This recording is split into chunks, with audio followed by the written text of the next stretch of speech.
what is the geometry of the space-time which your mind occupies? And is it the case that that space-time geometry is distinct from the space-time geometry of the so-called objective universe? Isn't it the case that that objective universe has to be organized such that it at least contains your mind? In fact, that universe is organized such that it is a perfect reflection of your mind. This, as we'll see, will also account for the fact that only that human mind is capable of understanding the processes which govern that universe. That is to say, the human mind, the individual human mind, and every individual human mind is the measure of that universe as a whole. That fact will tell us something about the ontological nature of that universe as a whole. Take a second now and reflect on what is actually happening within your mind. What sort of a geometry is being defined here? And obviously we use geometry in the broadest sense of the word. As will become clear, this is not exactly something you can draw. In fact, the notion of geometry that applies here is not something that's capable of registering visually.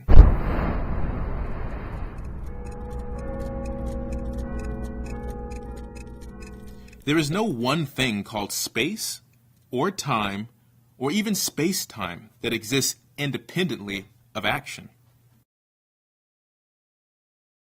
There are as many different things called time as there are processes of change. Now, the space-time geometry of a Bach fugue is not a geometry of music. The change that we feel, the motion that we feel when listening to a piece such as this, is the motion of our own mind. This change, this motion of our own mind, is what defines time.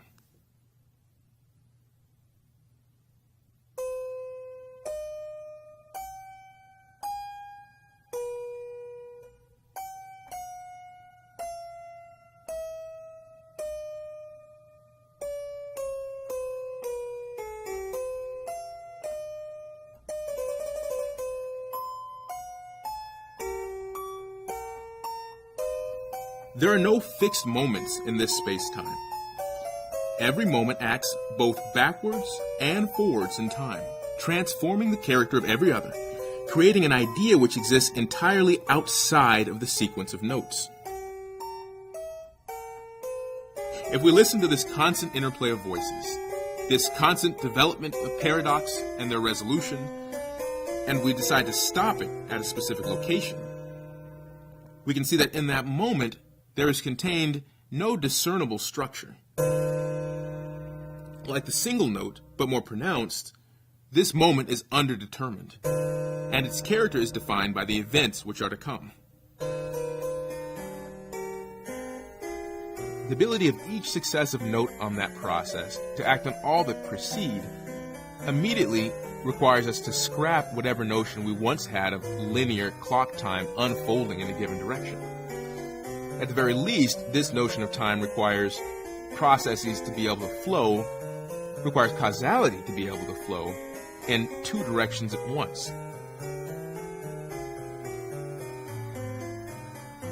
In fact, again we have a situation where the voices manage to act on one another from different points in a much more complex musical space-time.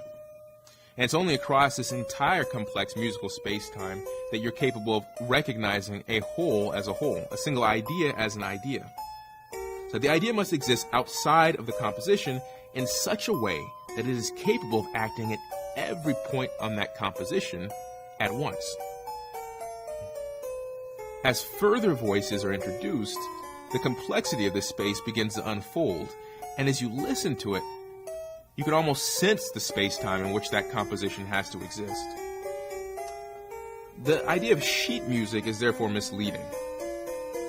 Once we take this process and attempt to draw it out in visual space, can we identify where the idea exists in that melody? Is it in the first measure? The second measure? Maybe over here at the end? Or is it somewhere before? Obviously, this is a silly question. Nobody would seek to locate the idea behind a musical piece on the paper. But what is the characteristic of that space-time? And is it in fact distinct from what we know as the objective universe?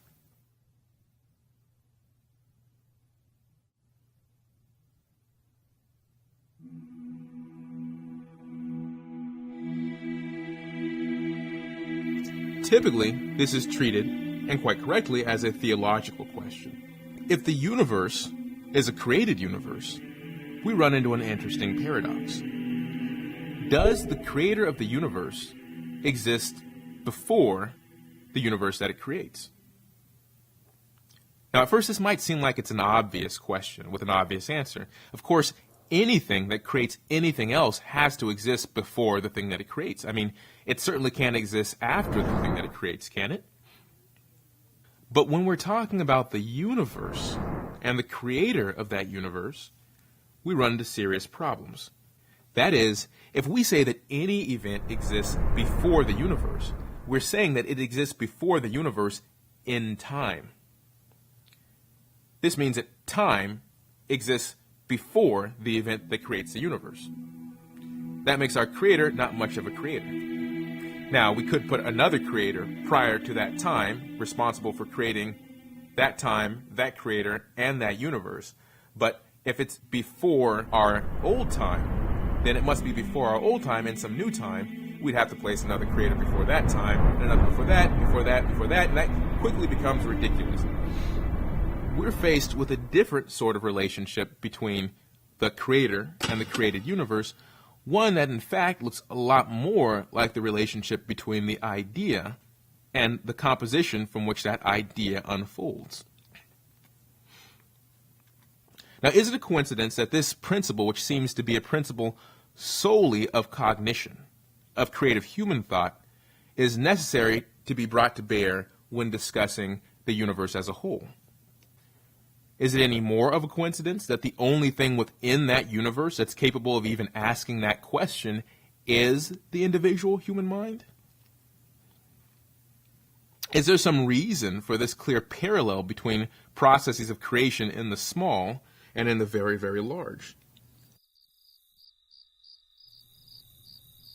For us as individual human beings, we are very tempted to give ourselves a location in space and time.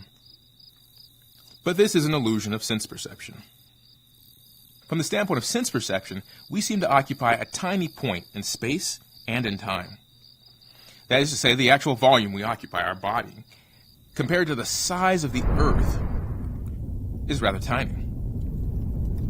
But you take that now and compare that to the size of our entire solar system, and compare that to the size of our entire galaxy, and compare that to the size of the entire network of galaxies that might be a part of, and we seem very, very small indeed until we realize that that entire massive network has just been conceived by